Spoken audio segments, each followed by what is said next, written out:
सर्वेभ्यः नमो नमः। जय श्री राम। सज्जनों, आज हम बिल्व वृक्ष की महिमा और प्रयोग के विषय में चर्चा कर रहे हैं। यह बेल का वृक्ष जो है ये कितना पावन है, इसकी महिमा वेदों में पुराणों में सब विस्तार वर्णित है। ये साक्षात महालक्ष्मी का स्वरूप है। इस विषय में बहुत ही सुंदर बात महाभारत में भी है। ये स्वयं महालक्ष्मी ही बिल्व वृक्ष का रूप धारण की हैं। एक बार माँ लक्ष्मी ने भगवान नारायण से कहा कि हम ऐसा कौन सा उपाय करें कि मैं सदा सर्वदा के लिए आपको प्राप्त कर सकूं। तो भगवान नारायण ने कहा कि हे देवी, मुझको प्राप्त करना है, यह तो शिव जी ही वरदान देते हैं। जिसको वरदान देते हैं मैं उसको प्राप्त हो जाता हूँ, इसलिए तुम शिव की आराधना करो। तो माँ लक्ष्मी ने भगवान शिव की आराधना की, बहुत लंबे समय तक किया, लेकिन शिव जी प्रकट नहीं हुए। तो उन्होंने सोचा कि चलो इनकी अर्चना की जाए। तो माँ लक्ष्मी ने क्या किया, 1000 कमल भगवान शिव को चढ़ाने का संकल्प लिया। लेकिन भगवान शिव माँ लक्ष्मी की अर्चना से बड़े प्रसन्न थे। थोड़ी सी लीला करके उन्होंने 2 कमल के पुष्पों को छिपा दिया। माँ लक्ष्मी के जो 2 कमल घट गए, तो उन्होंने सोचा कि अब मैं क्या इनको भेंट करूं। तो उन्होंने उन कमलों के स्थान पर ग्रंथों में वर्णित है कि अपना पयोधर ही भेंट कर दिया। इससे भगवान शिव माँ पार्वती के साथ वहां पे तत्क्षण प्रकट हो गए और उनके इस भक्ति का बखान करने लगे। और जो उनका पयोधर था वही बिल्व वृक्ष के रूप में प्रकट हुआ और ये साक्षात माँ लक्ष्मी का रूप माना जाता है। श्री सूक्त में वनस्पति तव वृक्ष कहा भी गया है कि जो वनस्पतियों में बिल्व वृक्ष है माँ आप ही हैं, आपका ही स्वरूप है। तस्य फलान, उसका फल साक्षात दरिद्रता का नाशक होता है। इसलिए इस बिल्व पत्र के प्रकट होते ही उसमें जो 3 पत्ते थे, त्रिदलम त्रिगुणाकारम त्रिनेत्रम त्रिजायुधम कहा भी गया है। तो उस बिल्व पत्र का जो दाहिना पत्ता होता है उसमें साक्षात नारायण रहते हैं, बाएं पत्ते में श्री ब्रह्मा जी रहते हैं और जो मध्य का पत्ता है उसमें साक्षात शिव जी रहते हैं।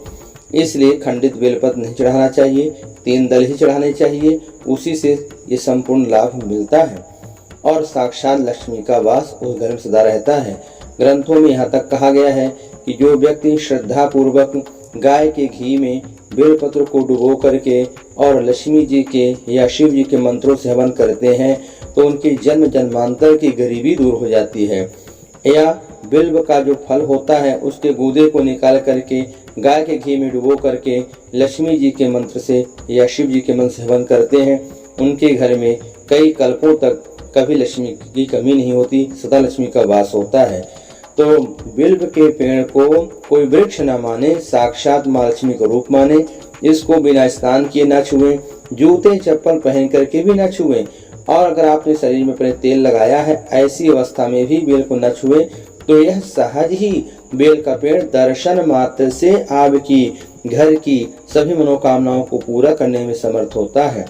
इसको तोड़ने का भी निषेध है कि सोमवार के दिन, अमावस्या पूर्णिमा के दिन बेल का वृक्ष स्पर्श न करें, न तोड़ें। तो यह सहज में आपको धन वैभव प्रदान करता रहेगा।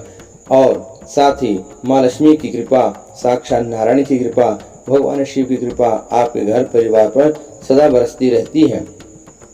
और इस बिल्व के नीचे अगर कोई शिव जी का पूजन करता है तो साक्षात शिवलोक को ही प्राप्त कर लेता है।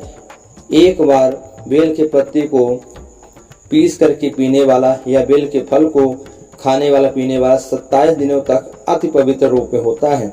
इसलिए इसके 1-2 पत्ते खाने भी चाहिए या बेल का फल खाना चाहिए।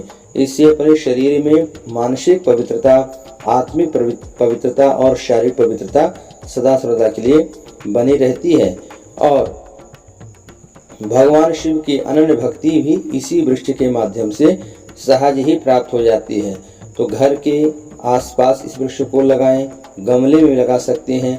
अगर आप एक बेल के पेड़ को भगवान शिव के मंदिर में लगा देते हैं तो ये व्यक्ति सकुल 21 पीढ़ियों के साथ शिवलोक में वास करते हैं, कभी उनका पृथ्वी पे आगमन ही नहीं होता, इतना इसका महत्व होता है।